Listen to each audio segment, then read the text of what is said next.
Good morning mga kapagpag. Magpupurga kami ng panlaban namin ng SDR. Galing tong mga to sa Going Light. 1 week na sila sa baba. Inakit na namin. Pupurgahin na namin sila ngayon. Di pa kami nagka-club training. So, mga 1 week kami magpe-prepare ng ibon mula sa pagkakapurga. So, gamit ko nga palang pamurga, Bear Mix. Bear Mix ang gamit yung pamurga. Yung itsura niya ito. So marami namang gumagamit na ito. Hinahati ko lang siya sa gitna.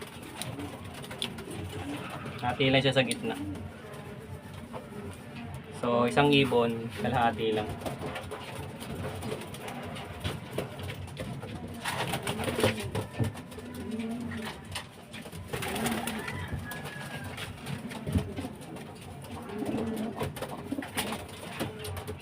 Sana magtuloy-tuloy na yung recover na itong mga ibon na to galing sa Going Light or Adeno kung tawagin ng iba.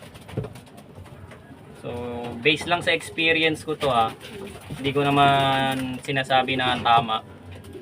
Pag nagkakaroon ng sakit yung ibon, ang ginagawa ko, sa akin lang naman yung ginagawa ko, pag nagkasakit yung ibon, ginagawa ko, pinupurga ko na. I-recover ko lang ng konti, tapos purga na sila. Hindi ko naman sinasabing tama yung ginagawa ko, pero based sa experience ko, ganun lang naman yung ginagawa ko. So pag nagkasakit or yung Going Light, recover ko lang yung mga 1 week kung makaka-recover, and purga na sila. Pinupurga ko na. Yung iba kasi, ang nangyayari, kaya pala mabilis kapitan ng sakit, yung mga sipon, Going Light, maraming bulati. Binubulati yung mga ibon. So, kaya ginagawa ko, pagka nagka-Going Light sila, 1 week lang isolate.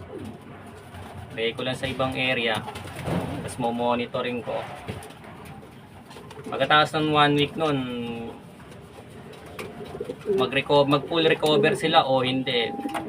Next nun, purga na talaga. So itong ibon na to, full CB to ng Honda Click winner namin. Si Click kung tawagin namin na ibon. Full CB lang to, itong ibon na to.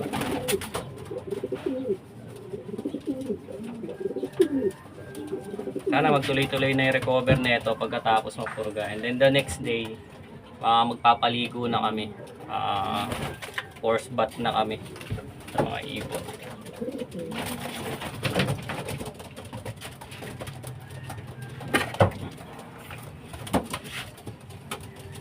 Ito, kapatid din to ni Click.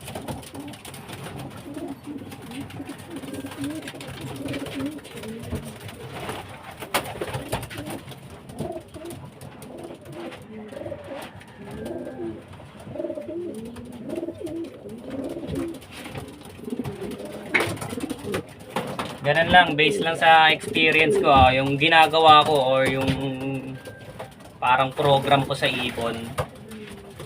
Kapag nagkasipon, nagka-Going Light yung ibon or laging nagkakasakit, ina-isolate ko lang mga 1 week.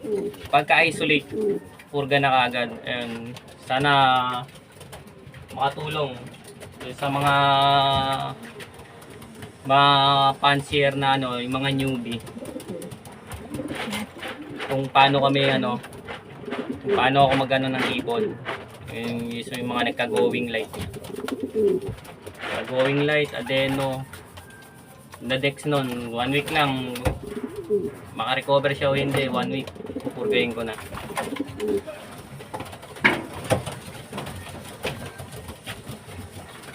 So yung pagpupurga naman, hindi na rin naman bago sa mga sa mga mag-ibon. So sa hapon, hindi pa kakainin.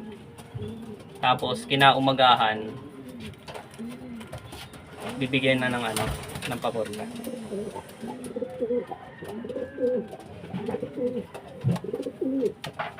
Ito, sana next week makapagana na kami. Makasampa na kami ng club training. Sana magtuloy-tuloy na yung ano, yung recover na itong mga ibon na to.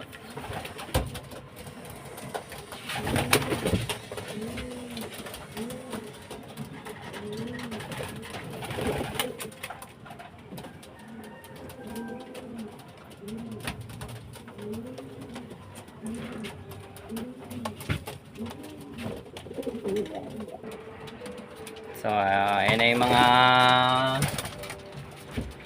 pinurga natin.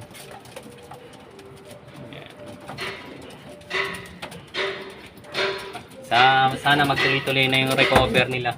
Yung mga 1 week lang to. So, ayan pa ito.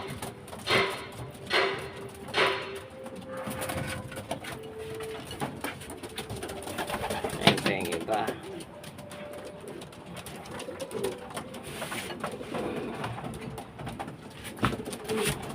Ayun, ulitin ko lang, may share ko lang, based lang sa experience ko. Hindi ko naman din sinasabi na hindi naman din sana na tama. Based lang sa experience ko. So, ginagawa ko nga, pag nagkaka-going late yung ibon,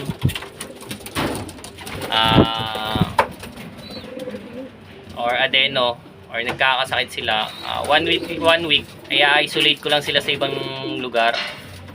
So may mas maganda kung sa loop nyo, kung ang loop nyo yung nasa taas, i-isolate nyo sa baba.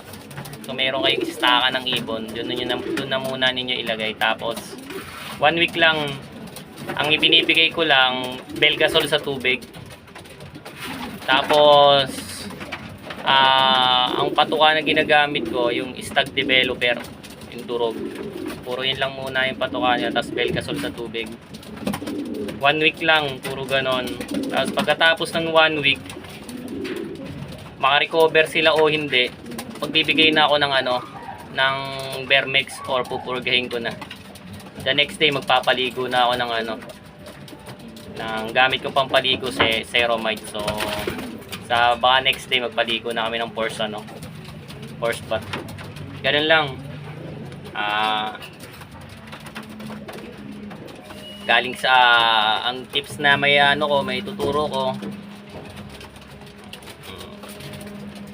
Pagka nagka-going light, isolate nyo lang mga 1 week. Belgasol lang painom sa tubig, halo sa tubig, tapos stag developer lang yung yung pakain. Tapos pagkatapos ng 1 week, makarecover sila o hindi, pupurgahin ko na sila. So gamit kong pamurga yung Vermex na ati lang sa gitna. Sana may mapulot kayo mga kapagpag. Dito ko natatapusin yung video na to.